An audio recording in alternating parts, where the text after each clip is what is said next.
Sebentar, kita masih banyak yang masuk nih, ya.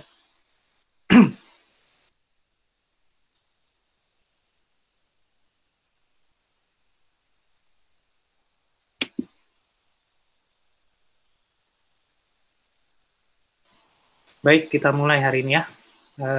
Assalamualaikum warahmatullahi wabarakatuh.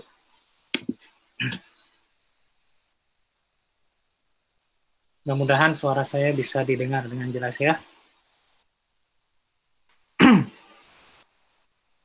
Hari ini ya, pagi ini ya, kita akan lanjutkan pertemuan hari yang kedua, ya, yaitu kita akan membahas tentang pemeliharaan jaringan. Kemudian nanti setelah itu ya ada tema tentang bagaimana mengganti perangkat jaringan sesuai dengan kebutuhan yang baru, ya, dan kemudian nanti kita di akhir bagian ini kita akan membahas tentang evaluasi jaringan, ya, apa saja yang harus dievaluasi di dalam jaringan komputer tersebut, ya. Sekarang kita masuk dulu ke materi yang pertama, ya, yang terkait dengan pemeliharaan jaringan komputer. Ya. Jadi ini adalah langkah yang penting, ya, untuk memastikan ya, jaringan yang kita miliki itu bisa bekerja ya dengan sebaik mungkin ya yang kita inginkan.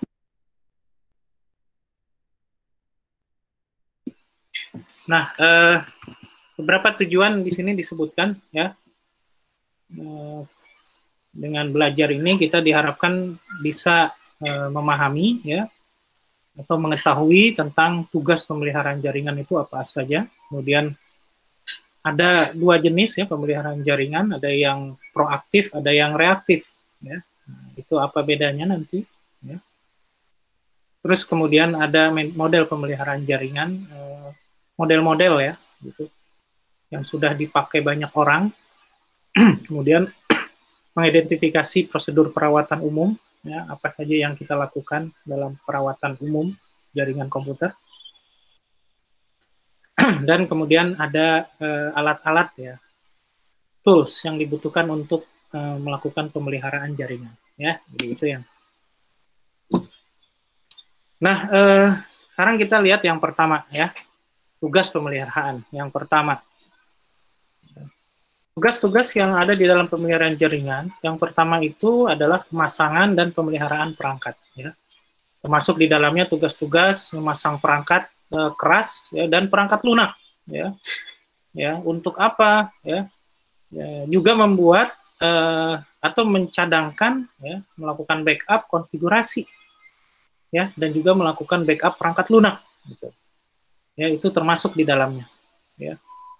Kemudian yang kedua, tugas pemeliharaannya ya adalah tugas-tugas yang mendukung pengguna yang mengalami masalah jaringan. Ya, kita mencari solusi di situ, ya, masalahnya apa, kita pecahkan, ya. Ya, terus juga misalnya ya kalau ada kegagalan tautan tertentu, ya harusnya kita bisa masuk ke sana, ternyata tautannya tidak bisa dijangkau, gitu misalnya, ya. Mengganti peralatan dan memulihkan backup, ya, merecovery backup, ya, itu, ya. Melakukan respon kegagalan, ya. Nah, yang ketiga adalah kita melakukan pemantauan terhadap kinerja jaringan, ya. Jadi tugas-tugas melakukan perencanaan kapasitas jaringan, yaitu terus kita lakukan ya. Karena kan biasanya jaringan komputer itu secara dinamis itu berkembang, ya. Usernya bertambah, tugas-tugas dari user itu juga mungkin mengalami perubahan-perubahan, ya. Ya. Entah berkurang, entah bertambah, misalnya. Ya. Apalagi prosesnya sekarang dalam keadaan ini, misalnya, ya, dalam keadaan pandemik seperti ini, ya, di mana semua jaringan komputer harus berfungsi secara penuh tuh, ya.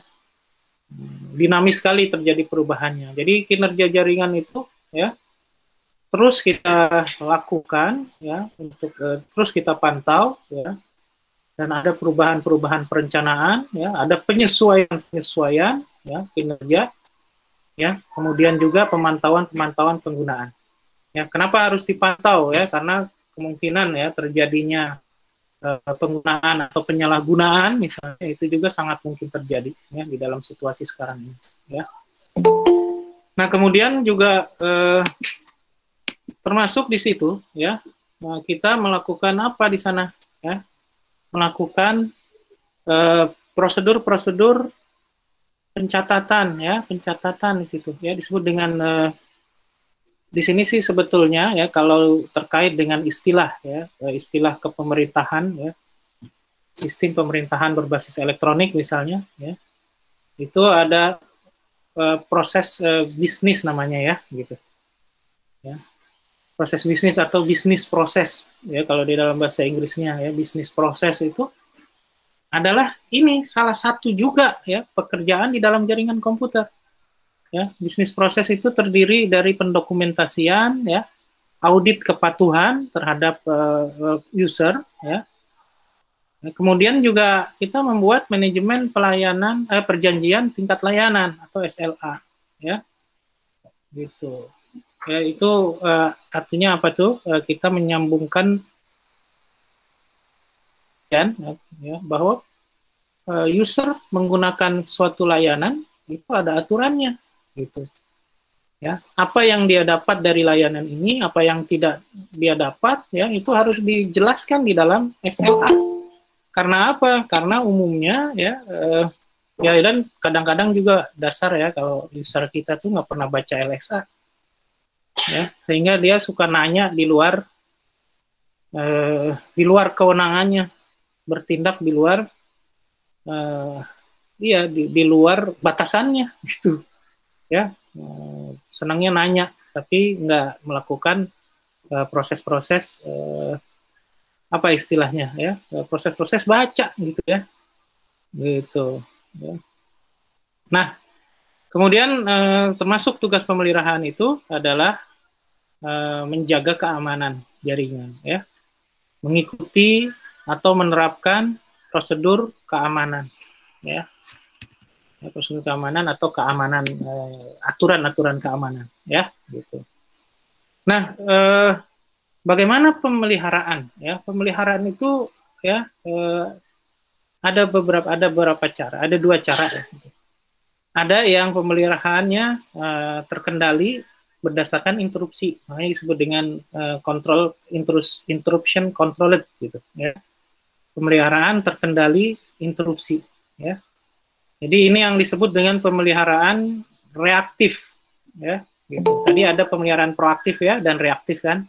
Nah, kalau ini pemeliharaan terkendali interupsi itu adalah pemeliharaan reaktif. Karena apa? Karena, ya, merespon dari hal-hal yang terjadi di dalam jaringan, ya, gitu. Jadi ini merupakan metode paling dasar, ya. Kadang-kadang juga kita harus melakukan ini, gitu, ya. Kadang-kadang jaringan itu sudah berjalan, sudah stabil, ya. Hanya ada aspek-aspek tertentu yang bisa melakukan ini, ya, dan ternyata aspek-aspek tertentu itu datang, gitu, ya, mendadak-dadak, gitu, misalnya, ya, itu makanya disebut dengan reaktif, ya.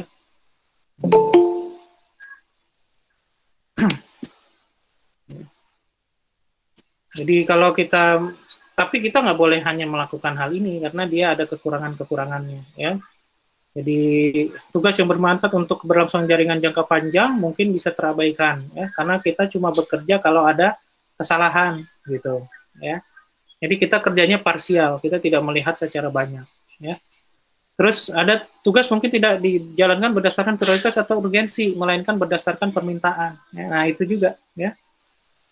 Nah, itu kalau kita jaringannya besar tuh, kalau kita pakai beginian caranya, ya, kendali interupsi, ya, maka kemudian kita akan disibukkan oleh banyaknya permintaan-permintaan.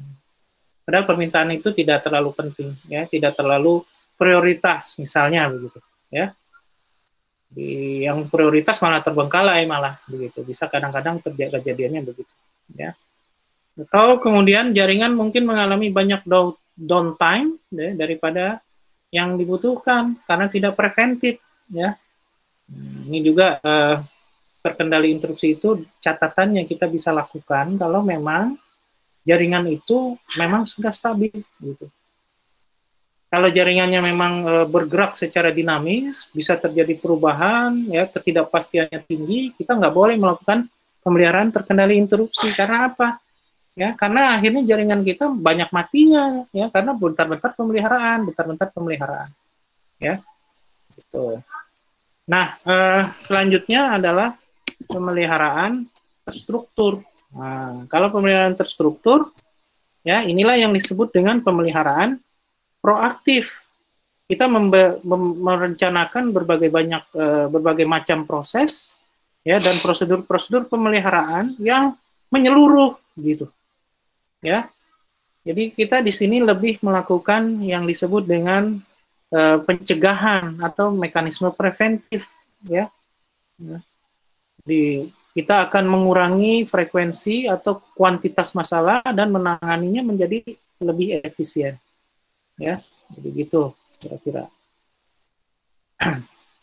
Nah, pendekatan terstruktur, ya, untuk pemeliharaan jaringan ini, ya, itu keuntungannya yang jelas yang pertama itu adalah mengurangi downtime jaringan, ya, lebih hemat biaya, ya, penyelarasannya akan lebih baik dengan tujuan yang ada di dalam bisnis proses, ya, ya, dan kemudian tentu saja keamanan jaringan. Kira. Nah, itu pemeliharaan terstruktur, ya, atau disebut dengan pemeliharaan proaktif, ya, gitu. Nah, metode pemeliharaan ini, ya, untuk mudahnya, maka kita mengacu ke standar-standar.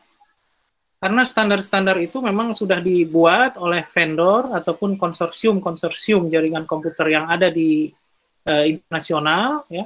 Lalu kita bisa terapkan, ya, walaupun semuanya tidak dibutuhkan oleh jaringan kita. Karakteristiknya kan mungkin jaringan kita nggak serumit yang diatur, ya, karena ini aturan standar tuh biasanya memang rumit dan menyeluruh, ya. Makanya kalau kita mau terapkan salah satu, ya, ini, ya, proses metode pemeliharaan jaringan ini, ya, standarnya, ya, ITIL, ya, misalnya, ya, IT Infrastructure Library, ya, ada, ya, FCAPS, ya, kalau nggak salah ini dari IBM, ya, kalau nggak salah, gitu, ya, atau ikut Telecommunication Management Network, ya, ini, atau ikut layanan Cisco Lifecycle, ya, gitu.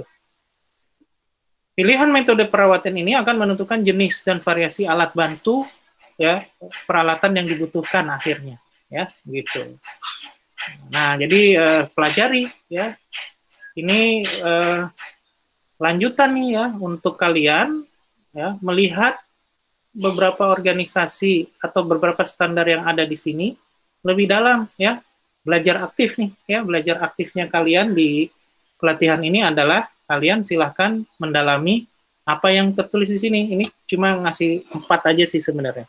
Ya, ada lagi yang lain, ya, banyak, ya, sangat bervariasi di internet, ya. Nah, ini yang terkait dengan prosedur dan alat bantu pemeliharaan, ya. Jadi ada beberapa hal, ya, di sana, ya. Dan tentu saja prosedur ini sangat berhubungan dengan model pemeliharaan jaringan yang kita pilih tadi, standar pemeliharaan jaringan yang kita pilih tadi. Ya, kalau di gambar yang di bawah itu contoh dari FC APS model, ya, itu di situ. Nah, ini sangat ini sebagai contoh aja salah satu, ya. Jadi di model FC APS ini, ya, ada prosedurnya, ada tools yang bisa kita gunakan, ya, begitu. Nah, kira-kira prosedur apa yang penting yang kita harus ketahui ya di dalam proses-proses ini? Ya, entah kita mau pakai model yang mana itu terserah, ya. Yang jelas yang pertama adalah manajemen kesalahan. Ya, bisa ditemui dan diperbaiki, ya. Kalau bisa kita tidak menunggu orang mengeluh dulu, ya, tapi kita bisa melakukan identifikasi lebih cepat karena kita punya alat yang tepat gitu, dan kita juga punya manajemen kesalahan yang bagus gitu kira-kira, ya. Baru kemudian ada juga manajemen konfigurasi terkait dengan instalasi, ya, identifikasi dan konfigurasi perangkat keras dan servis-servis yang ada di dalamnya, ya. Manajemen konfigurasi ini termasuk melakukan backup konfigurasi-konfigurasi yang ada di perangkat keras. Sehingga kalau ada masalah kita tinggal balikin aja dari backupnya itu, ya. Nah, memodifikasi, kadang-kadang proses-proses yang terjadi itu, ya, saat kita melakukan modifikasi ada masalah, ya, ternyata salah, ada satu parameter yang salah, akhirnya jaringannya berhenti. Nah, kita bisa balikin dengan mudah, ya. Itu celakanya kalau konfigurasinya tidak ada backupnya, kita repot mengkonfigurasi ulang, gitu, ya. Jadi itu salah satu manajemen konfigurasi, ya, instalasi, identifikasi dan konfigurasi.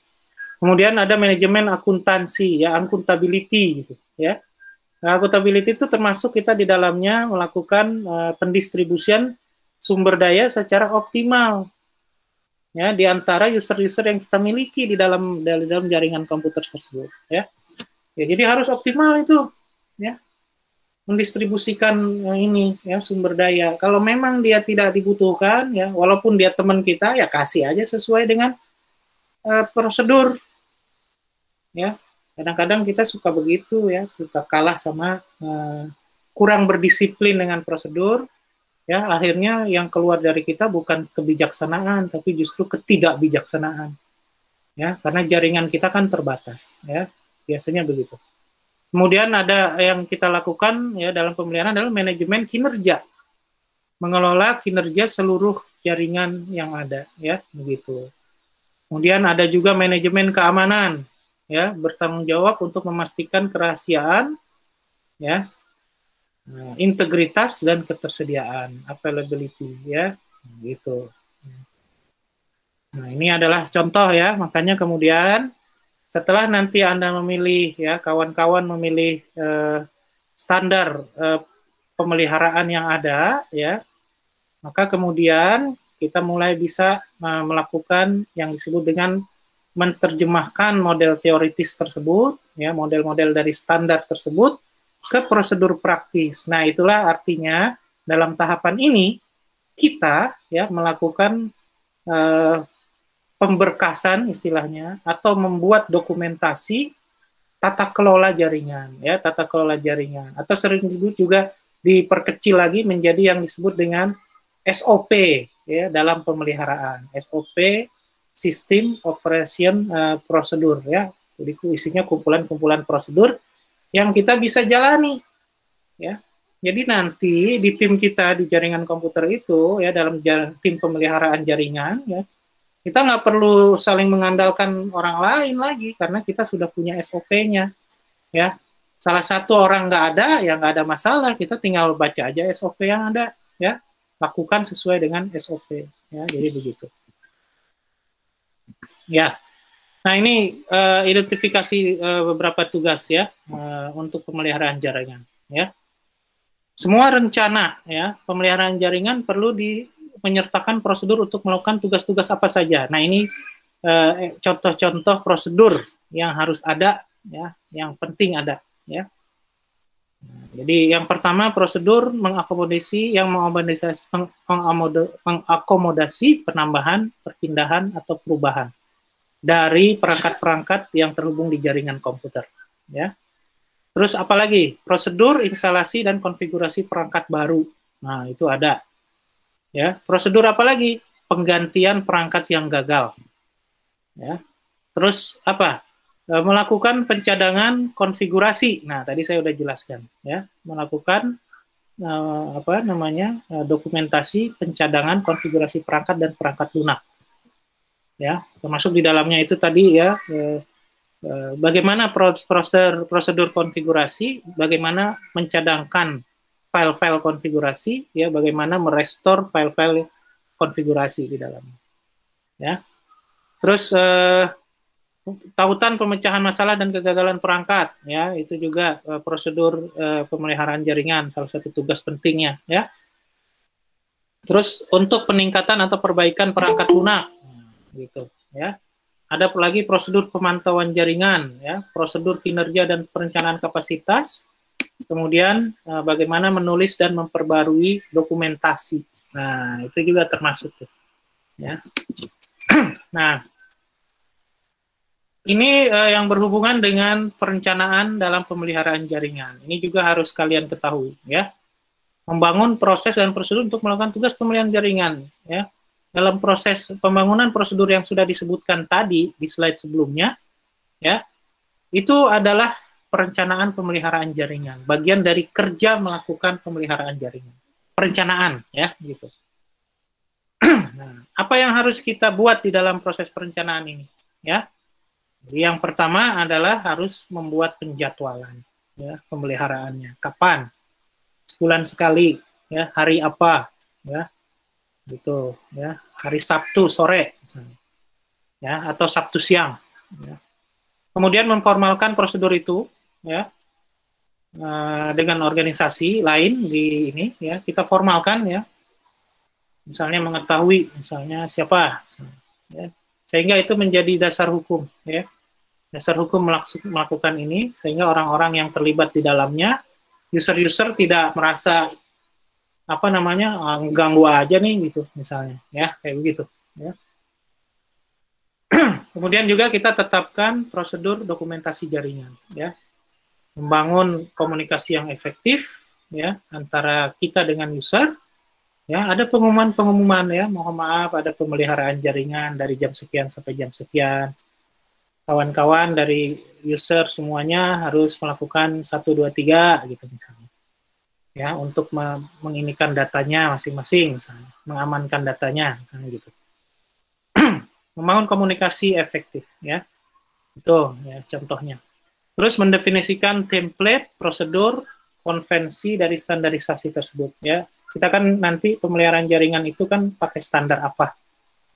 Ya, kamu kemudian tim ini, ya, harus mendefinisikan prosedur-prosedur itu dalam template-template yang bagus, dalam template yang mudah dibaca oleh tim, ya, begitu.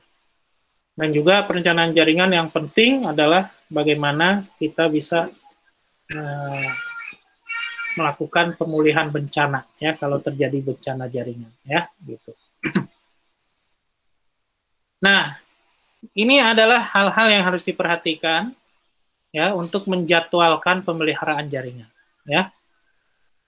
Pertama, ya, ini tentu saja manfaat penjadwalan pemeliharaan itu, ya, akan membuat downtime jaringan akan berkurang, ya. Terus tugas-tugas pemeliharaan jangka panjang, perencanaan jangka panjang itu tidak akan terabaikan, ya. Karena kita secara terstruktur akan melihat keadaan jaringan kita, dan secara jangka panjang, ya, perkembangan, perubahan, ya, ekspansi yang kita lakukan bisa terencana dengan baik, gitu. Ya. Nah, kalau kita jadwalkan pemeliharaan, ya, yang terpenting adalah waktu tunggu dapat diprediksi, ya, gitu. Jadi user juga enak nih, oh iya nih udah Sabtu siang nih, ya siap-siap mau pemeliharaan nih, saya harus cepet-cepet nih. Nah, jadi user sendiri bisa memprediksi, ya, sesuatu pemeliharaan itu seberapa lama, ya, sehingga tidak akan terlalu mengganggu pekerjaannya, ya. Tugas pemeliharaan yang mengganggu dapat dijadwalkan selama periode pemeliharaan yang ditetapkan, mengurangi downtime selama jam-jam produksi, yaitu akhirnya, ya, gara-gara user mengetahui dengan jelas kapan pemeliharaan dan berapa lama pemeliharaan terjadi, ya pekerjaan dia bisa di reschedule dengan mudah sehingga tidak mengganggu ya jam-jam produksi. Ya.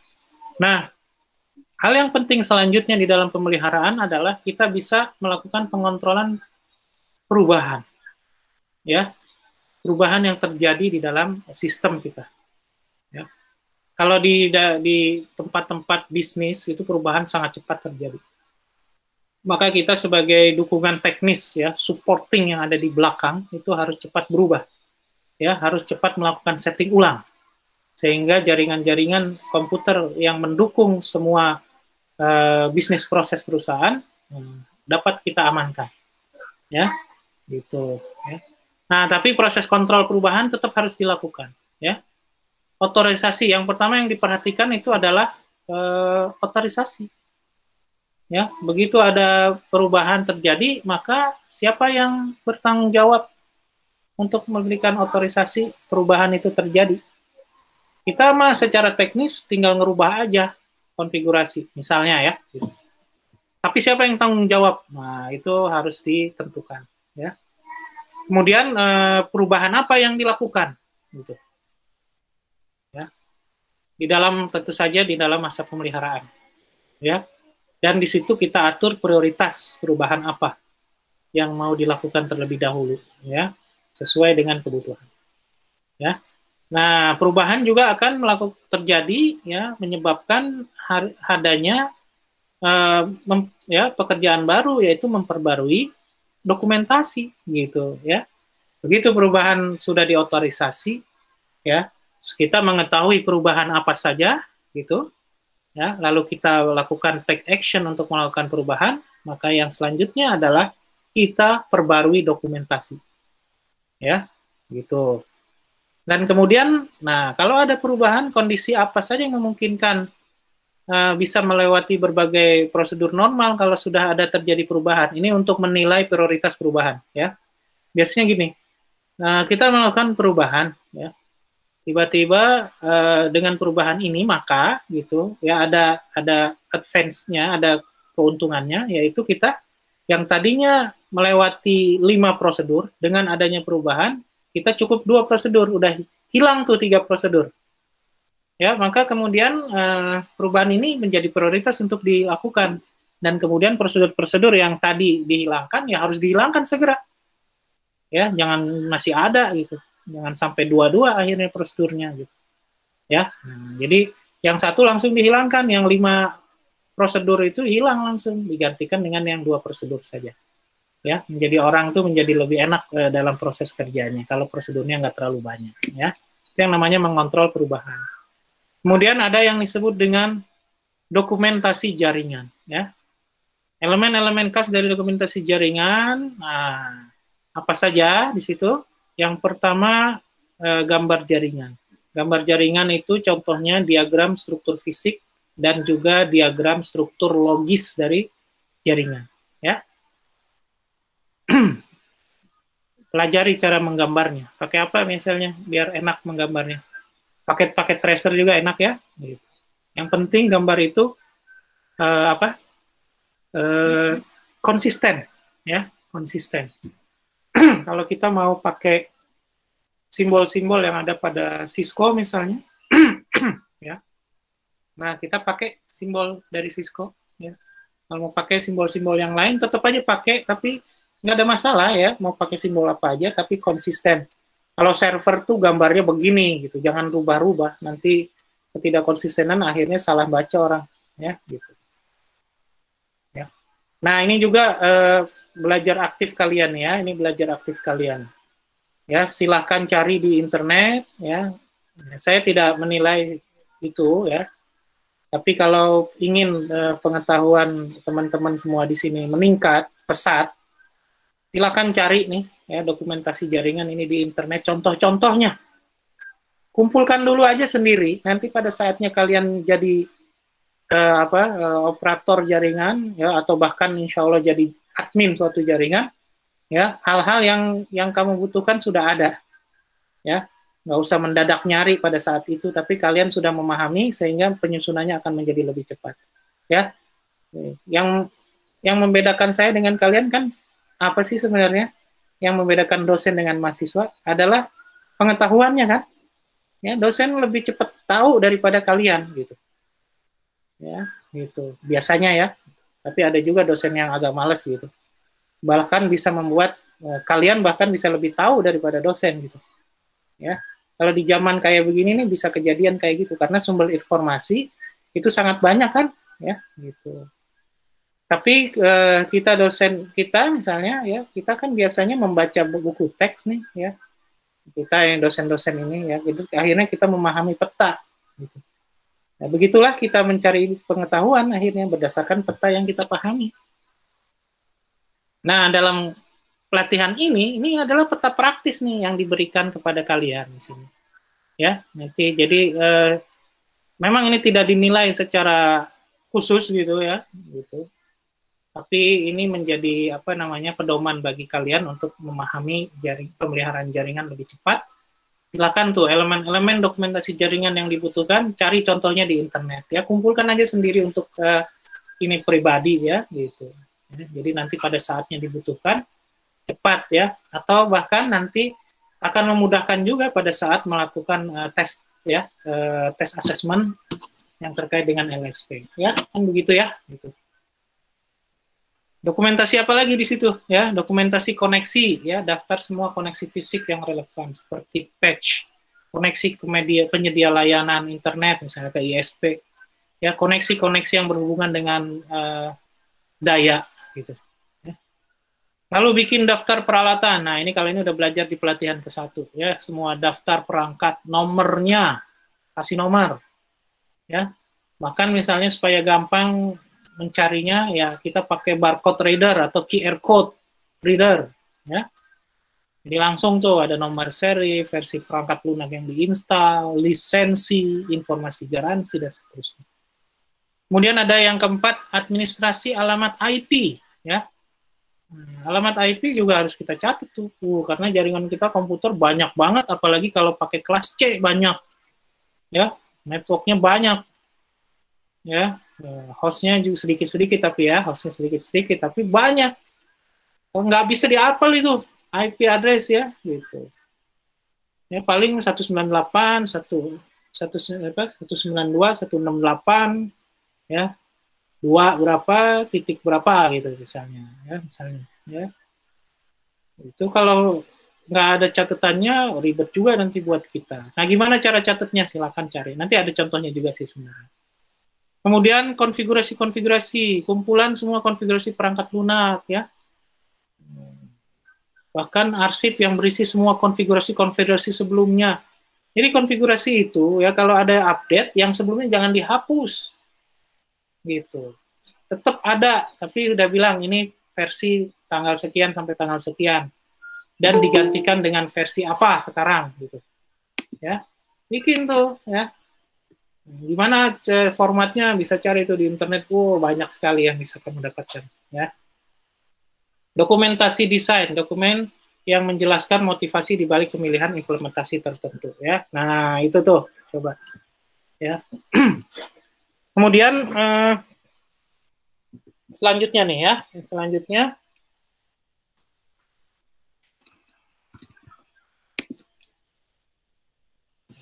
komunikasi yang efektif ya. Komunikasi penting dalam pemecahan masalah ya. Jadi kita ya sebagai penyedia layanan ya, harus bisa mengkomunikasikan kalau ada masalah-masalah apa ya gitu. Dan kalau ada masalah itu orang nggak bisa ya, artinya mereka misalnya tidak apa namanya tidak mendapatkan layanan sesuai dengan yang mereka harapkan gitu kan. Makanya sabar gitu ya, jangan dibodoh-bodohin malah dasar lu nggak bisa lu gitu. Itu kan berhubungan dengan komunikasi akhirnya ya gitu. Ya. Jadi dalam proses pemecahan masalah ya kita harus punya komunikasi yang efektif ya. Nah, kita bisa langsung nyari tuh ya siapa yang membuat perubahan dan kapan ya sehingga terjadi menyebabkan masalah ini gitu. Ya. Itu termasuk komunikasi dengan tim kita internal gitu ya. Bagaimana nanti perubahan konfigurasi yang dilakukan contohnya misalnya ya mempengaruhi orang lain. Ya, bentar ya.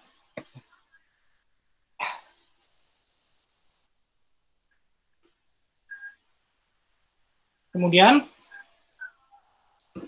ya, kalau udah kita melakukan proses analisis terjadinya suatu perubahan atau terjadinya suatu kesalahan, misalnya kita tes kan, gitu. Kemudian hasil tesnya kita analisis kira-kira apa nih, gitu. Ya, pakai tools kan melakukan testing. Ya. Nah, kemudian salah satu cara untuk memudahkan proses, ya, maka dibikinlah prosedur atau standar-standar, ya, supaya konsisten. Maka standarisasi, kita bikin standarisasi sendiri prosedurnya, ya, gitu. Jadi kita menggunakan template tertentu, ya, metode dokumentasi jaringan, ya, supaya efektif, ya, sehingga kemudian kita bisa mengidentifikasikan secara konsisten, misalnya apakah stempel waktu untuk loading dan debug sesuai dengan waktu lokal, misalnya, ya, atau waktu universal, misalnya. Ya. Haruskah setiap daftar akses diakhiri dengan penyangkalan secara eksplisit, misalnya. Ya, ini hubungan berhubungan dengan keamanan, ya, gitu. Jadi kalau ada hal-hal yang terjadi di dalam jaringan, perilaku jaringan tertentu, kita nggak percaya itu perilaku baik, gitu. Kita jadi sedikit memperbesar kecurigaan, ya, sehingga kita lakukan tes lebih lanjut apakah benar atau tidak, misalnya perilaku-perilaku yang ada. Ya, ini hubungannya dengan ini, ya, kalau yang nomor 2 ini hubungannya dengan keamanan, ya. Jadi kita bikin standarisasi, ya. Jadi kita nggak boleh langsung mudah, itu mah memang boleh, ya, akses itu boleh untuk siapa aja. Nah, jangan gitu kita. Ya, curiga aja nih siapa yang akses ini nih, gitu. Kita periksa, ya. Justru dari situlah kita bisa menemui kutu-kutu, ya, menemui para cracker, ya, yang ada, ya. Karena kan semuanya rata-rata mereka melakukan proses man in the middle atau proses istilahnya penyamaran, gitu, ya, gitu. Itu hanya bisa dianalisis lebih lanjut untuk bisa mendeteksi itu, ya. Kemudian yang ketiga, di dalam subnet IP, apakah alamat IP valid pertama atau terakhir dialokasikan untuk gateway lokal. Nah, ini contoh kesepakatan untuk pengalamatan di dalam IP address, ya. Alamat valid yang pertama, ya, yang .1 gitu, ya, misalnya, ya.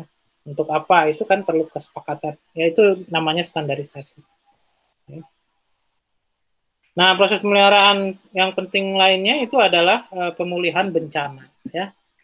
Pemulihan bencana, semakin cepat kita bisa mengganti perangkat yang gagal dan memulihkan fungsinya, maka semakin cepat jaringan akan berjalan kembali, ya. Jadi gitu, ya. Nah, terus bagaimana cara mengganti perangkat yang gagal secara efektif, ya? Maka item penggantinya harus ada dulu, gitu, ya. Kita punya stok, ya. Nah, pentingnya perencanaan pemeliharaan itu kita bisa menyediakan perangkat-perangkat yang kemungkinan rusak lebih tinggi itu yang mana, kita punya cadangannya, gitu, ya. Kalau beli router, ya, jangan beli satu tapi beli 2, misalnya, gitu, ya, kalau duitnya ada, ya. Nah, kemudian juga perhatikan juga, ya, item berhubungan dengan versi perangkat lunak untuk perangkat. Ya, kita bikin backup khusus perangkat-perangkat lunak yang mendukung perangkat-perangkat. Nah, kita bikin tabel di situ, perangkat lunak ini bisa dipakai buat perangkat keras yang mana saja, misalnya. Ya, manajemen dari driver-driver yang ada, misalnya. Ya, kumpulin itu di folder yang sama supaya kita nggak nyari-nyari lagi di internet, itu ngabisin energi, gitu. Ya, sambil kita melakukan update list tersebut dengan mencari juga di internet khusus buat mencari update, ya, gitu. Kemudian juga kita dalam pemulihan bencana juga harus pahami konfigurasi perangkat saat ini apa. Nah, itu kita periksa dulu yang pertama. Lalu nanti bisa kita bandingkan dengan yang ada di backup misalnya. Oh, ini ternyata si cracker atau hacker jelek ini, ya, dia merubah beberapa konfigurasi dari konfigurasi awal yang sudah kita buat gitu. Kurang ajar nih orangnya. Nah, gitu chat. Itu yang kamu periksa pertama kali di dalam pemulihan bencana. Kemudian kamu juga sediakan ya alat untuk mentransfer perangkat lunak dan konfigurasi ke perangkat lain, ke perangkat tersebut gitu. Ya.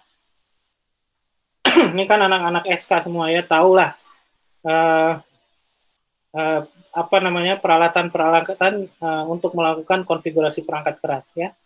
Ya kita misalnya kita menulis ke Arduino misalnya, menulis ke Raspberry Pi, kan ada perangkat-perangkat lunak yang kita pakai ya untuk mendownloader ya program ya, misalnya ke Arduino misalnya. Mendownload program ke Node MCU, itu kan kita punya perangkat-perangkat gitu kan. Perangkat-perangkat itu kumpulin itu gitu ya. Harus ada tuh. Nanti kita kan perangkat-perangkat tersebut kita pakai buat mengkonfigurasi ulang ya. Kalau di jaringan komputer biasanya memang perangkat berjaringan, namanya juga kita aksesnya lewat konektor-konektor jaringan. Ya, apakah bisa pakai WiFi juga? Ya bisa juga ya, tergantung dari perangkatnya. Itu harus kita identifikasi. Kita list juga itu ya. Kemudian dalam pemulihan bencana ya ada lisensi. Ya, kadang-kadang perangkat keras ya atau sistem yang kita pakai ada lisensinya. Dan lisensinya itu ada ditanggung misalnya kalau terjadi apa-apa bencana langsung ditanggung oleh vendor. Nah, itu ngapain kita susah-susah? Ya, kita bilangnya ada bencana, tolong nih vendor beraksi misalnya ya gitu. Ya. Nanti selama belum beraksi, vendor harus menyediakan dulu dong penggantinya ya. Nah, kan gitu bisa gitu tuh. Ya, lebih cepat ya. Ini terutama kalau berhubungan dengan masalah-masalah komunikasi ya. Saya dulu sebagai ya apa namanya koordinator ya di satu apa istilahnya suatu organisasi ya, saya di situ tenaga ahli ya dan bertanggung jawab untuk memastikan sistem yang ada di organisasi itu aman gitu dan terus berlangsung, tidak ada terganggu sedikit pun availability-nya misalnya gitu. Ya. Sistemnya oke, di koneksinya yang nggak oke ya. ISP itu ya makanya yang saya cari adalah ISP yang cepat tanggap gitu. Jadi saya bikin perjanjian kalau buka ISP baru ya, misalnya ada, saya juga nggak fanatik dengan satu ISP itu Internet Service Provider yang ada ya. Ya, saya sih akan melirik kalau ada yang menawarkan lebih murah dan kemudian apa layanan yang diberikan lebih banyak gitu. Itu saya akan cepat pindah ke lain hati. Tapi saya selalu kasih catatan kepada mereka. Kalau ada masalah apa-apa, saya nggak mau dilempar-lempar oleh help desk-nya gitu. Saya mau orang yang langsung bertanggung jawab gitu, kontaknya. Jadi saya langsung tiktokan gitu, ya. Seperti musim sekarang ya gitu. Musim sekarang orang banyak bikin tiktokan ya, gitu, ya. Saya langsung tuh komunikasinya sama siapa? Sama orang yang bertanggung jawab yang langsung memperbaiki gitu. Ya. Saya langsung tuh bilang, kalau saya nggak dapat kayak begituan, nanti di suatu saat terjadi kesalahan, saya telepon dan saya dilempar sana, besok saya langsung tutup layanan ini, saya ganti dengan layanan yang dari provider lain. Ya, saya gitu aja gitu. Karena kita pelanggan corporate kan, kalau pelanggan corporate boleh begitu, karena cukup mahal yang kita bayar buat koneksi internet ISP. Makanya dalam periode waktu itu saya sebagai tenaga ahli 5 tahun di sana tuh, ya saya pindah ISP itu sering sekali gitu, ya di ISP yang apa namanya, jadi mereka juga sudah tahu ya kita itu layanannya nggak boleh berhenti sedikit pun, makanya kemudian mereka menyediakan layanan support yang lebih buat kita, nah itu kan hak kita juga. Ya, itu yang berhubungan dengan lisensi tuh. Lisensi kan kesepakatan antara kita sama vendor-vendor yang ada. Makanya kita bisa bikin kayak begitu contohnya, ya.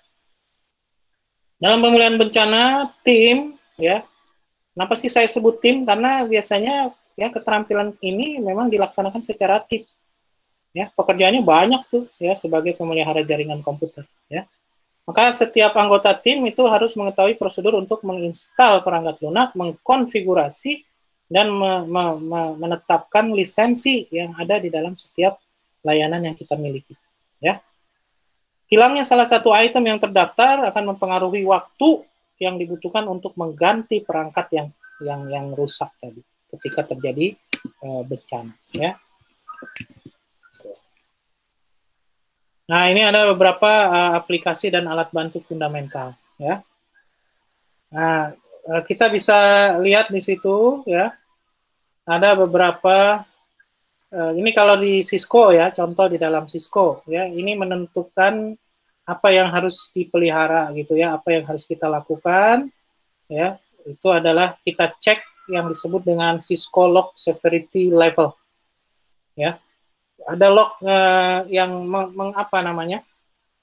mengingatkan kita, gitu, ya, kesalahan-kesalahan apa yang terjadi, gitu, ya, kesalahan apa yang apa istilahnya, dan bagaimana kita menyikapinya dengan cepat, gitu, ya. Ada, ya, log emergency, ada, ya, ada log alert, ya.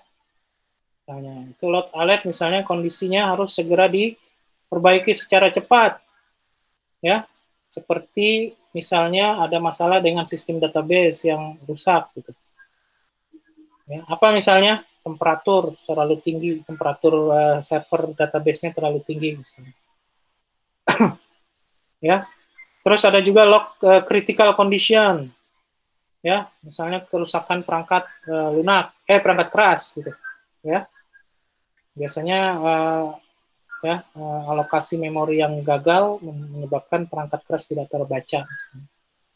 Ya, ada warning biasa, ya, warning biasa, ya, ada notice, ya, notice, ya, itu macam-macam, ya, itu log-log yang harus kita selalu periksa, ya, log info atau log untuk debug, ya, berhubungan dengan tipe-tipe paket misalnya yang nggak bisa dipahami, nggak bisa dimengerti oleh mesin dan seterusnya. Ya, ini daftar list informasi, ya, log yang harus selalu dicek, ya, dalam pemeliharaan. Ya. Nah, ini contoh bagaimana mengkonfigurasi logging, ya, mekanisme log, ya, yang kita pasang di dalam sistem jaringan kita, ya. Jadi syslog server ada, ya, ya. Terus ada lagi di situ syslog client, ya, kita simpan di routernya, ya. Jadi kalau yang berhubungan dengan server jaringan internal kita taruh di syslog server.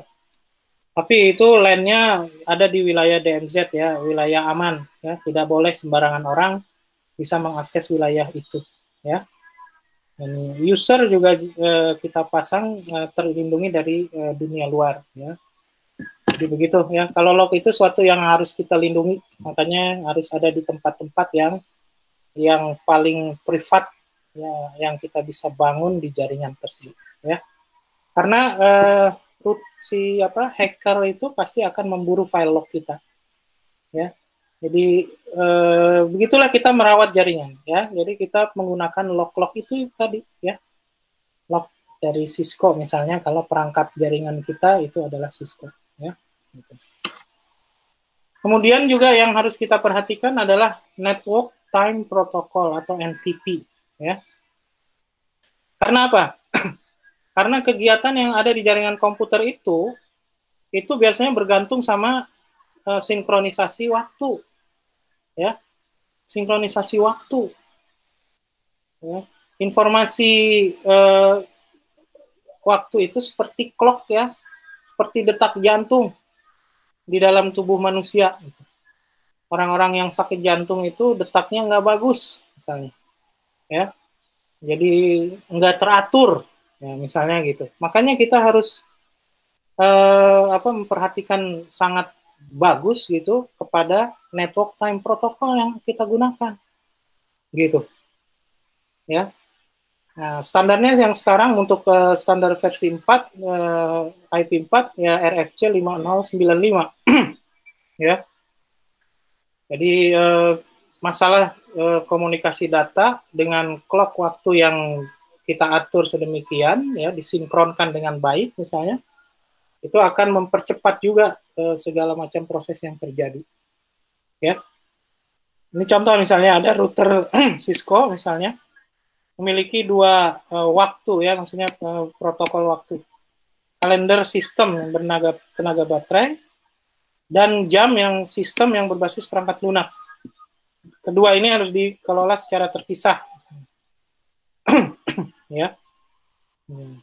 Saat router dengan kalender sistem diinisialisasi dan boot ulang, jam sistem disetel berdasarkan waktu kalender sistem bertenaga baterai internal. Ya, gitu kan? Itu berhubungan dengan hardware. Ya. Nah, jam ini kemudian bisa disetel secara manual menggunakan network time protocol. Protokol internet yang digunakan mensinkronkan jam perangkat yang terhubungan jaringan, ya, dengan perangkat yang berhubungan dengan sistem kita, ya, di referensi waktu yang kita punya. Gitu. Ya. Jangan sampai ini tidak kita setting. Ya, itu juga sesuatu yang harus kita perhatikan. Ini contoh bagaimana mengkonfigurasi NTP, ya, gitu. Jadi ingat ya, jam internet ada, jam lokal kita ada, ya.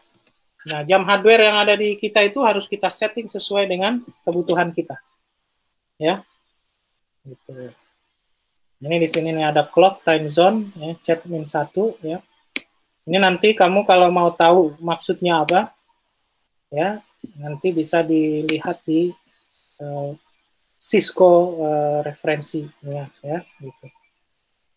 Di bagian terakhir kita melakukan update kalender, ya. Ini pada server apa, NTP pada server apa, gitu. Ya.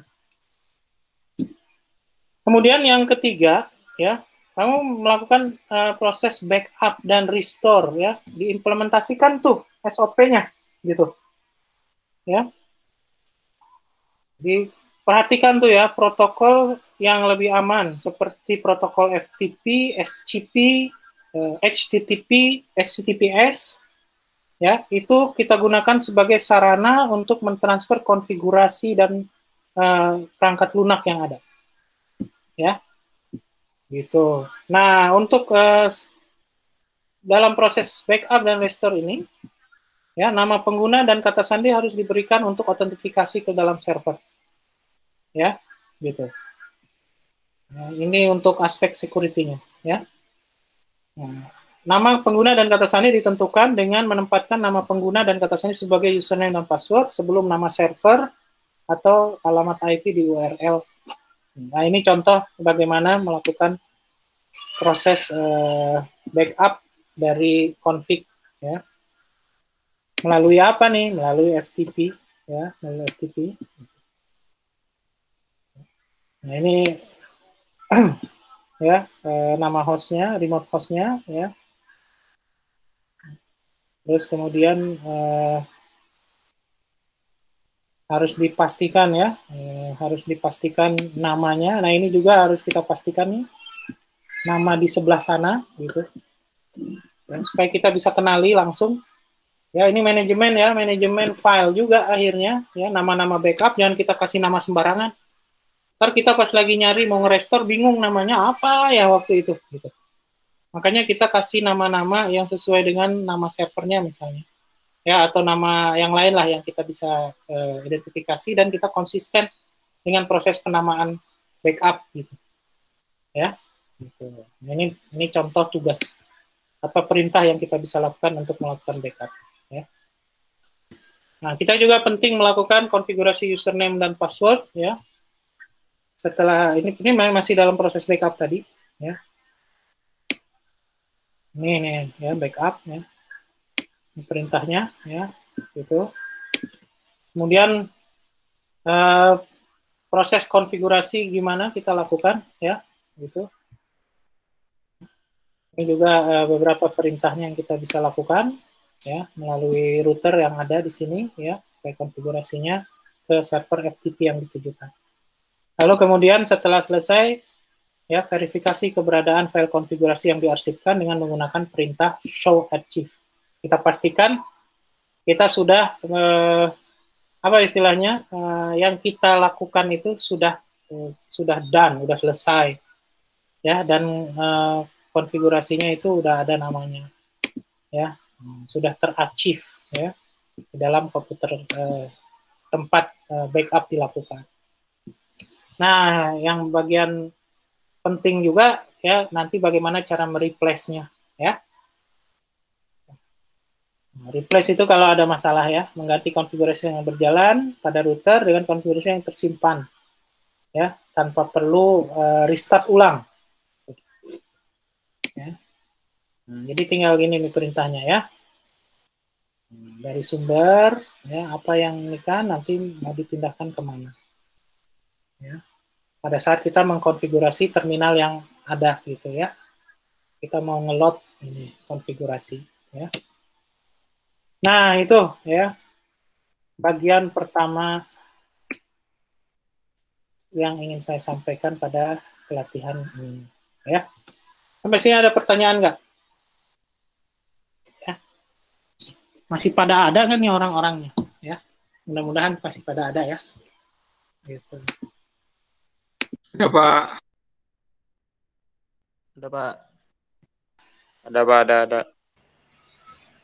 Baik, sekarang kita lanjut ke bagian yang kedua, ya. Bagaimana mengganti perangkat jaringan sesuai dengan kebutuhan baru, ya.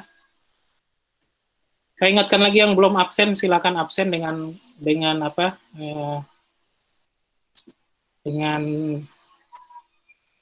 aturan yang udah saya tentukan, ya, di situ. Bentar, saya buka dulu filenya nih, ya.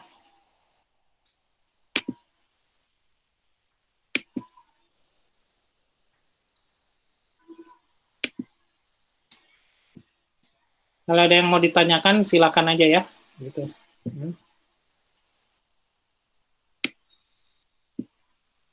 Nah, sekarang kita akan bicarakan, ya, tentang mengganti perangkat jaringan sesuai dengan kebutuhan baru, ya. Nah, supaya kita enak, ya, mengganti-ganti perangkat jaringan, kita harus punya dokumentasi, ya. Maka kemudian kita harus bikin dokumentasinya dulu, gitu, dari awal. Setiap ada dan kita melakukan update dokumentasi itu dengan data yang baru, begitu. Kalau kita punya perangkat yang baru, gitu, ya. Jadi ini yang disebut dengan dokumentasi teknis, ya. Apa yang dilakukan kita di sini? Menyimpan informasi tentang jaringan komputer kita, ya. Ini tujuannya adalah supaya administrator jaringan punya informasi tentang bagaimana harus melihat suatu jaringan, ya, melakukan, termasuk mengidentifikasi masalah yang mungkin terjadi, gitu, ya, atau masalah yang pada saat jaringan berjalan terjadi, misalnya, gitu, ya. Nah, tadi sudah dibahas sedikit tuh, ya, apa saja yang harus ada, ya, di dalam dokumentasi jaringan, ya. Ini lebih detail lagi, ya. Dokumentasi itu berisi apa? Memetakan seluruh jaringan, termasuk lokasi hardware dan kabel-kabel. Kabel-kabel juga kita dokumentasi. Ya, salah satu pendokumentasian kabel itu mungkin di tingkat 1, ya, udah dapat, ya, di pelatihan tingkat 1 kita kasih label, proses labeling. Ada tabel label, ya. Dan yang menjelaskan ini adalah label buat kabel yang mana, gitu, ya. Terus kemudian ada lagi di situ informasi tentang server, ya. Ini server apa nih isinya, gitu, ya. Terus termasuk di dalamnya proses penjadwalan pemeliharaan server dan lokasi-lokasi backupnya dari server tersebut. Ini kan karena backup server kan pasti backupnya server juga, gitu. Gede juga, gitu, ya. Nah, kadang memang backup server itu jauh, ya, beda pulau bahkan bisa kita lakukan seperti itu, atau beda negara. Tapi sekarang saya sarankan ya, kalau bisa ada server-server lokal, ya, dan kalau ada server yang termasuk ke luar negeri itu, ya, ya berhati-hatilah gitu, ya. SLA-nya itu kita pastikan jangan sampai data kita disalahgunakan oleh orang luar negeri ya. Gitu. Kita nggak perlu percaya juga sama orang luar negeri walaupun mereka jago bahasa Inggris, gitu. Ya. Kita tuh sekarang posisinya nih ya, harus disadari juga oleh kalian gitu. Kita itu harus punya kedaulatan data. Ya, memang orang Indonesia segitu bodohnya nggak bisa punya server di tempatnya sendiri sampai harus meletakkan data di luar negeri, di Amerika, di Singapura. Enak banget itu, negeri-negeri itu. Ya, kita harus dapatkan kepastian. Kalau kita tahu dia melakukan sesuatu dengan data kita, ya termasuk mengintip misalnya, ya harus kita kasih ini, ya, karena kita kan bayar di situ. Ya.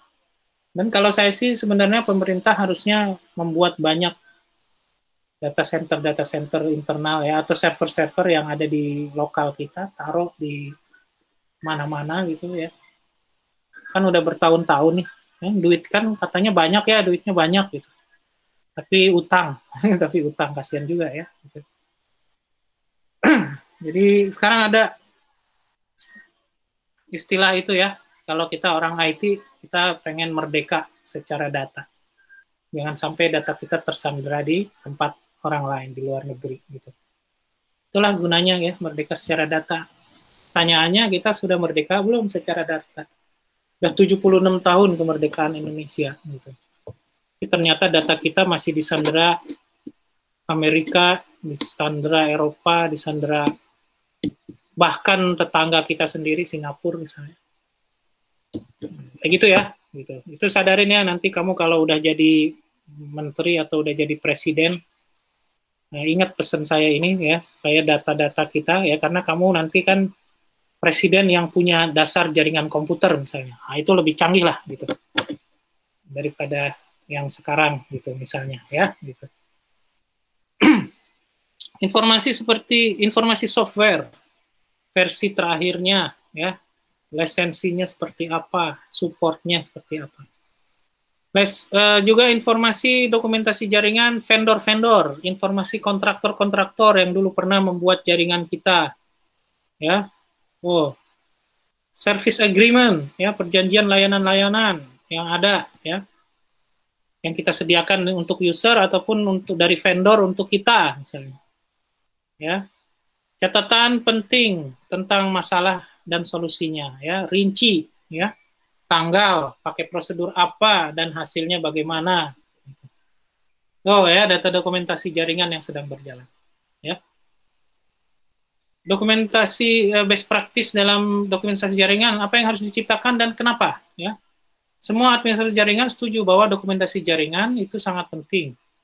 Namun cenderung tidak banyak kesepakatan mengenai dokumentasi apa yang harus disertakan. Ya, nah bagaimana dokumentasi jaringan yang paling bagus itu? Ya, harus mencakup semua hal yang relevan. Ya, ya dan bisa menjelaskan kepada kita seberapa detail variasi yang ada di dalam jaringan kita yang kita perlu tahu gitu, ya. Gitu. Nah, ada juga istilahnya ya, dokumentasi critical network documentation. Wah, ini apa nih? Ya, menggambarkan layer 1 dan layer 2 diagram. Layer 1 digunakan untuk menggambarkan jaringan hubungan-hubungan fisik, ya, atau tipologi fisik, ya, yang berguna tapi ya jangan semuanya. Fisik itu kan banyak banget, ya. Nah, kalau bisa juga dikasih layout kabinetnya. Nah, di kabinet rack ya, misalnya server rack di situ, server rack 1 apa, rack 2 apa, rack 3 apa, ya, terus nanti ada rack yang lain, rack 2. Ya kan ada sub-sub racknya ya gitu. Itu kalau bisa dijelaskan tuh. ini sebenarnya server apa, atau router apa, atau switch apa, ya, meliputi jaringan yang di mana, nah itu, ya. Termasuk port number-nya, ya, tipe kabelnya, gitu. Dan kalau ada panel patch, nah, dokumentasikan bagaimana peta panel patch diletakkan di dalam lokasi perangkat, ya, untuk mengganti nomor port. Ya, panel patch kan bisa nyolok banyak untuk satu port, misalnya.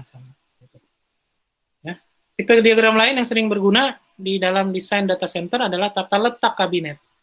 Diagram menunjukkan dengan tepat apa yang akan dilihat saat melihat bagian depan. Dan juga bagian belakang, jangan lupa. Bagian belakang paling rumitnya dari kabinet. Ya, tata letak kabinet sangat membantu ketika perlu memberitahu teknisi jarak jauh, ya, remote technician, orang luar misalnya, ya, bagaimana menemukan peralatan tertentu, gitu, ya, ataupun kita orang dalam, ya, kita juga kan nggak hafal, ya. Jadi ini yang perlu kamu periksa, ya, tiba nanti suatu saat misalnya kamu akan menjadi tenaga ahli jaringan komputer di suatu tempat misalnya, begitu kamu datang, yang kamu pelajari adalah dokumen-dokumen ini, gitu, ya, dokumen ini cari, jadi langsung orang tahu gitu, oh ini canggih banget nih anak nih, gitu. Baru masuk langsung minta dokumen-dokumen ini, gitu, ya, karena apa? Karena kamu harus mempelajari, gitu, supaya paham jaringan itu kayak apa di tempat yang bekerja yang baru itu, ya. Nah, diagram yang kedua, ya, itu ada yang namanya, ya, atau diagram layer 2, itu disebut dengan tipologi logical, menunjukkan objek layer 2 maksud saya, seperti switch atau trunk, ya, informasi penting di dalam VLAN yang masuk di dalam trunk, ya. Tahu apa itu trunk? Itu kan di VLAN, ya, pelajaran VLAN. Masih pada ingat nggak? Ya, harus ingat itu, ya, gitu. Menampilkan parameter-parameter spanning tree yang ada, ya, yang menjembatani port-port yang asli, gitu, ya, maksudnya yang port physical port, ya, selain ada nyambung ke physical port, logical port yang ada, ya, gitu, ya. Makanya harus sinkron nih antara diagram layer 1 dengan layer 2, ya, gitu. Nah, lihat juga di sini ada beberapa tips nih, gitu, ya. Dua perangkat harus ditempatkan di samping satu sama lain atau di lokasi paralel di sisi berlawanan dari gambar, ya. Jadi kadang-kadang gini, ada satu perangkat yang fungsinya sama, tapi beda tempat, ya, beda layer, beda tingkat misalnya dari suatu gedung. Ya, lantai 1 ada perangkat yang sama fungsinya, begitu juga di lantai 2, lantai 3 sampai lantai 112 misalnya. Nanti kamu kerjanya di gedung pencakar langit mana gitu, ya kan? Tapi ya berarti kan ada 112 perangkat, tapi 112 perangkat ini fungsinya sama gitu. Ya, itu artinya kita memberikan ciri khas untuk perangkat-perangkat yang redundan, ya, tapi fungsinya sama. Kemudian jika ada kecepatan link yang berbeda, maka harus ditunjukkan dengan diagram juga, ya, kita kasih warna lain, ya, atau bisa kita kasih ketebalan garis yang berbeda, ya, garis yang makin tebal itu makin cepat biasanya gitu, ya, gitu. Ya, semakin cepat linknya, semakin cepat garisnya. Atau juga kita pakai warna, ya, untuk menunjukkan sifat khusus dari link fisik yang berbeda. Ya, untuk kabel serat optik warnanya merah, kabel tembaga warnanya biru, misalnya. Ya, jadi gitu untuk membedakan pembacaan, membedakan suatu jenis perangkat atau kabel, ya, sehingga kita membacanya menjadi mudah. Kita juga bisa gambarkan layer 3 juga. Nah, ini di dalam dokumentasi, ya. Layer 3, ya, itu logical juga. Ya, di sini kita gambarkan apa? Subnet IP dan semua perangkat jaringan 3 seperti router, firewall, dan load balancer di situ. Load balancer ini terjemahkan jadi balancer beban. Harusnya terjemahannya apa? Load balancer. Ya. Penyeimbang beban gitu, ya. Diagram layer 3 harus menunjukkan semua segmen jaringan atau subnet penting dan bagaimana mereka semua itu saling berhubungan. Ya, nah, gitu, ya. menunjukkan protokol redundancy router sebagai elif memanjang. Nah, ini teknik penggambarannya. Ya, hal yang penting adalah bahwa seharusnya hanya menyertakan objek layer 3 saja. Administrator jangan terlalu masukin macam-macam ke sini, tapi hanya ada pada objek yang layer 3 aja. Ya. Atau kalau dibutuhkan juga boleh masukin layer 2, tapi layer yang berhubungan dengan layer 3 tersebut. Ya, misalnya trunk links misalnya. Ya, gitu. Administrator dapat menunjukkan switch. Switch itu adanya di layer berapa? 2 ya. Itu ya. Itu juga contohnya ya. Di diagram layer 3 hanya jika itu switch layer 3. Gitu. Karena kan di layer 3 kita juga kadang-kadang pasang switch juga kan gitu ya. Switch logical misalnya. Gitu. Tapi kita ciriin itu sebagai perangkat yang juga ada di layer 2 ya. Nah, itu ya, setelah kamu buat dokumentasi ya dalam mengganti perangkat tuh ya, kita mengganti itu berdasarkan dokumentasi. Nah, yang kamu perhatikan dalam mengganti perangkat selanjutnya adalah data log dari server syslog ya. Kamu perhatikan kamu dengan cara menganalisisnya berdasarkan penggunaan prosesor dan memori. Syslog itu protokol untuk komputer message logging ya. Dengan syslog, maka administrator bisa mengirimkan sistem message sebuah komputer melalui network ke syslog server untuk ditampilkan. Ya, ada plugin ya sebagai apa istilahnya memudahkan kita ya untuk membaca hal-hal yang di sana. Log itu bentuknya belum rekapan ya, tapi dengan tools kita bisa baca itu sebagai rekap. Ya, kalau baca log itu seperti baca data gitu ya, berunut berdasarkan satuan waktu tertentu. Kadang capek bacanya, maka kita perlu rekapan gitu. Makanya kita dengan tools tertentu kita bisa menghasilkan rekap tertentu, ya. Gitu. Contoh memanfaatkan data log ini, contoh penggunaan routers OS mampu melakukan pencatatan berbagai macam sistem atau informasi status router tersebut, ya. Router OS akan melakukan pencatatan semua aktivitas dan proses yang terjadi dalam router dan menyimpannya di dalam RAM-nya, gitu. Ya, daftar catatan log bisa dilihat dengan pada menu log. Ya, catatan log dapat dimiliki di setiap jaringan. Beberapa di antaranya penggunaan sistem operasi Ubuntu diterapkan pada firewall logs dan sistem message logging pada Cisco. Ya, bisa dibuka di sistem operasi tersebut. Ya, gitu. Logs pada Ubuntu misalnya, ya bisa atur. Windows juga ada ya sistem lognya ya. Untuk firewall logs misalnya di situ, itu ada log yang berhubungan dengan accept, drop, sama reject ya untuk paket-paketnya ya, gitu. Itu log Ubuntu. Ini juga ada contoh sistem message logging pada Cisco.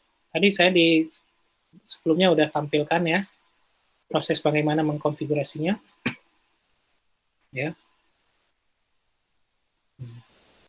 Jadi administrator, lihat dari server kita bisa mengambil syslog yang ada di Cisco-nya tersebut. Ya.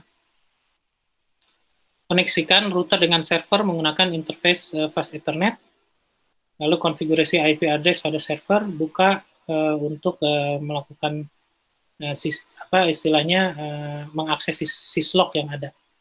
Ya. Syslog yang ada tuh bisa kita aktifkan atau tidak kita aktifkan, ya.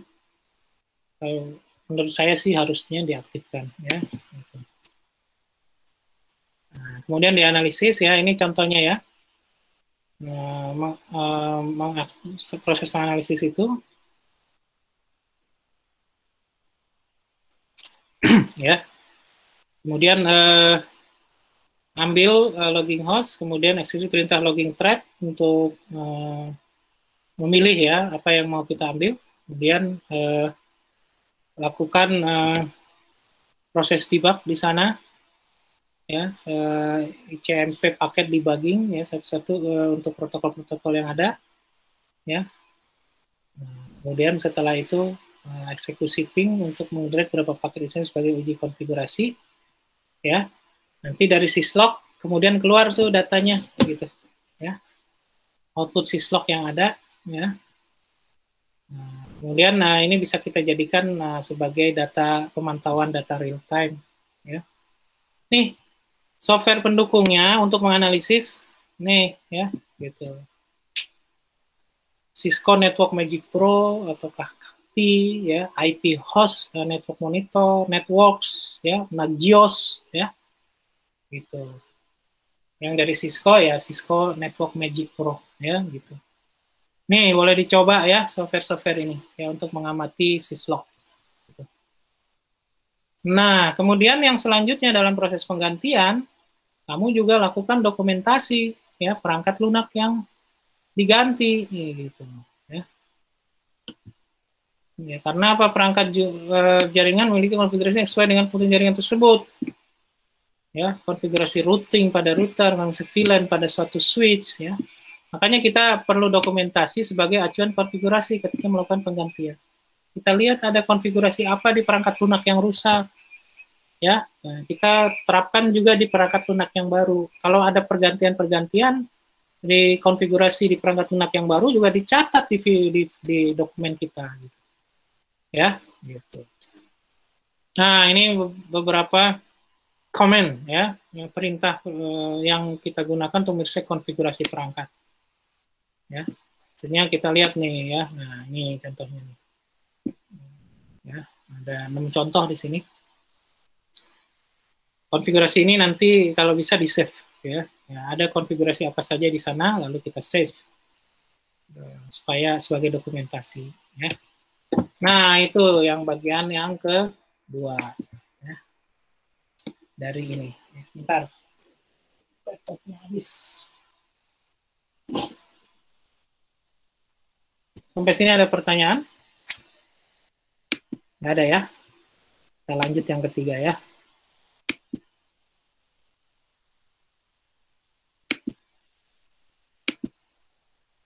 Nah, yang ketiga ini adalah evaluasi. Ya.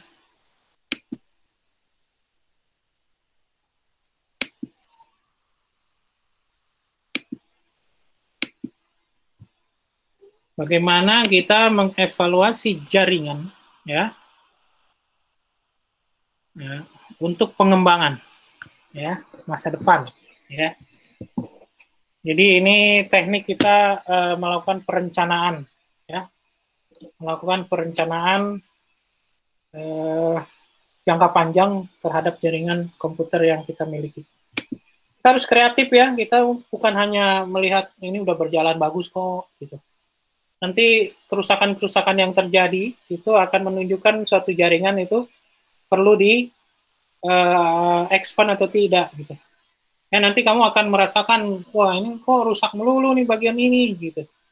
Kok berat melulu nih loadnya di bagian ini. Nah, itu tandanya ada sesuatu yang harus dikembangkan di sana ya. Kita harus peka tuh. Ya. Nah, proses pengembangan jaringan itu kan nggak murah. Kita harus mensiasati ya supaya bisnis itu atau organisasi tempat kita melakukan pengaturan jaringan itu pada waktunya nanti ya kan mereka harus mengeluarkan uang gitu. Hanya kita harus melakukan proses-proses evaluasi secara cepat sehingga nanti bagian organisasi nggak terlalu berat gitu, ngerasa berat, ini kok ganti langsung semua nih gitu. Nah, itulah gunanya kita melakukan evaluasi jaringan ya. Apa yang kita evaluasi selalu? Ya, evaluasi arsitektur jaringan. Ya, ya di situ termasuk teknologi kabelnya. Ya, teknologi kabelnya. Kabel itu berhubungan dengan apa? Dengan bandwidth ya, yang bisa kita kirim ya, paket-paket seberapa paket. Semakin besar kapasitas sebuah kabel, maka semakin banyak data juga yang kita bisa kirim ya.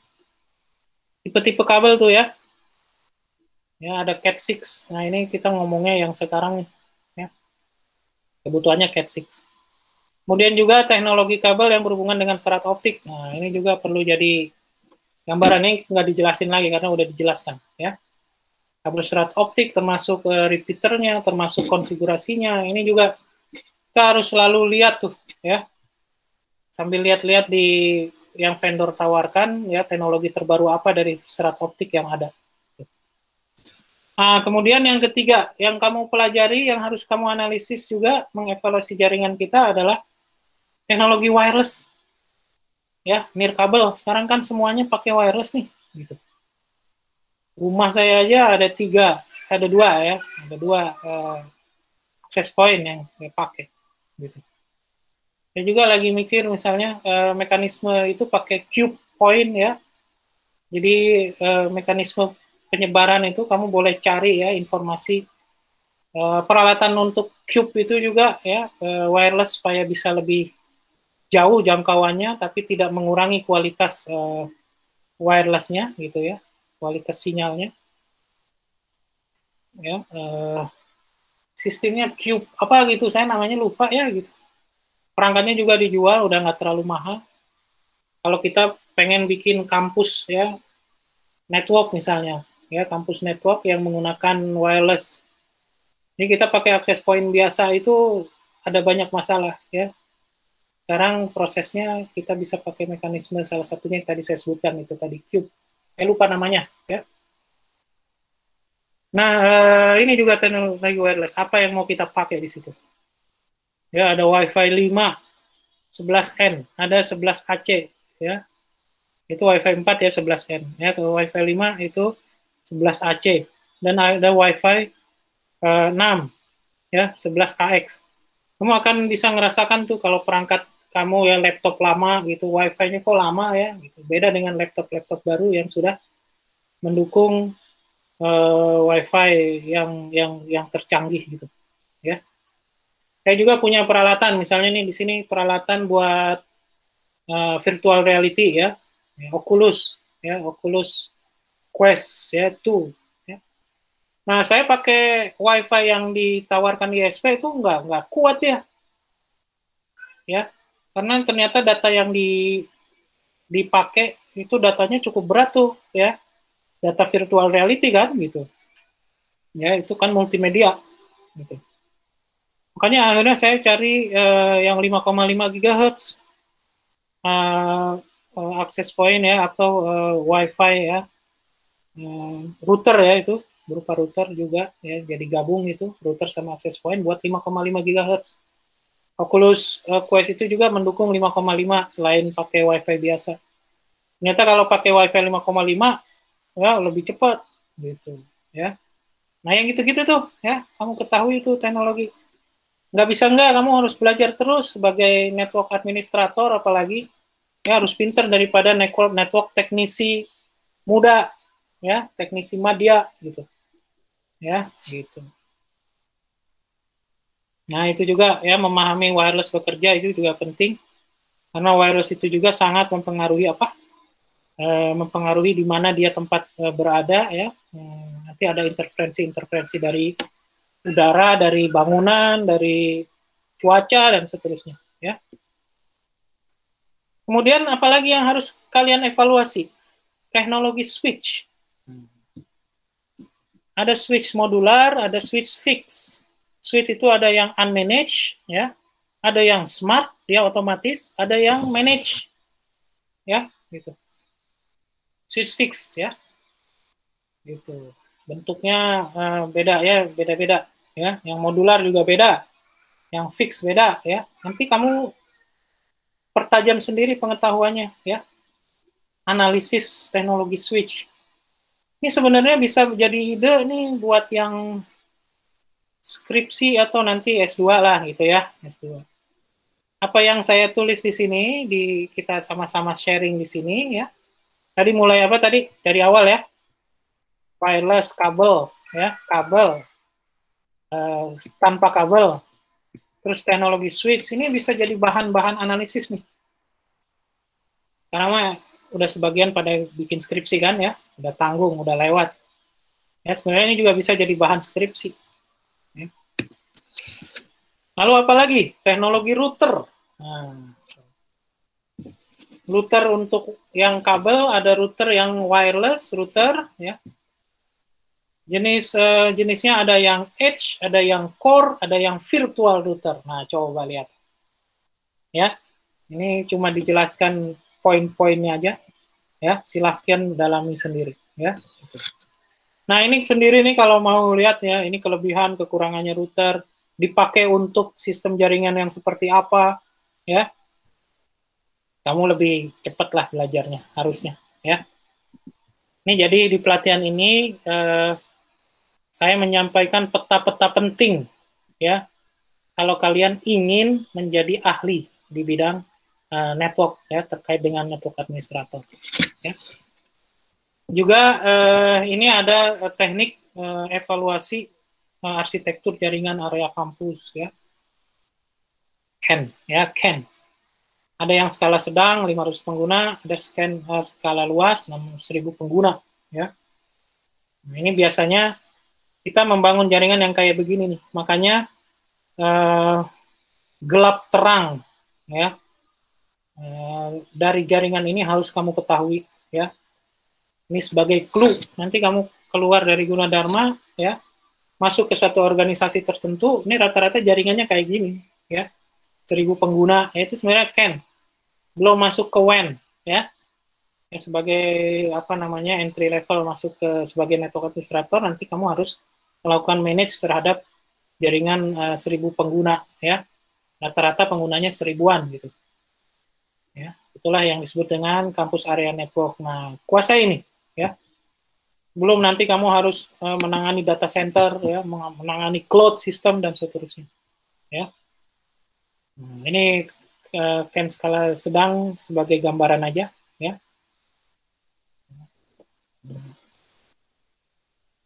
Ada CAN secara luas, ya. Ini gambarannya. Makin banyak, ya. Core-nya dia pakai 2, ya. Kemudian ada layer 3, layer 2, ya. Itu kita pasang di dalam sistem itu, ya. Dan ini semua harus didokumentasikan seperti catatan yang sudah saya berikan, ya. Nah, jadi itu, ya, materi pagi ini, ya.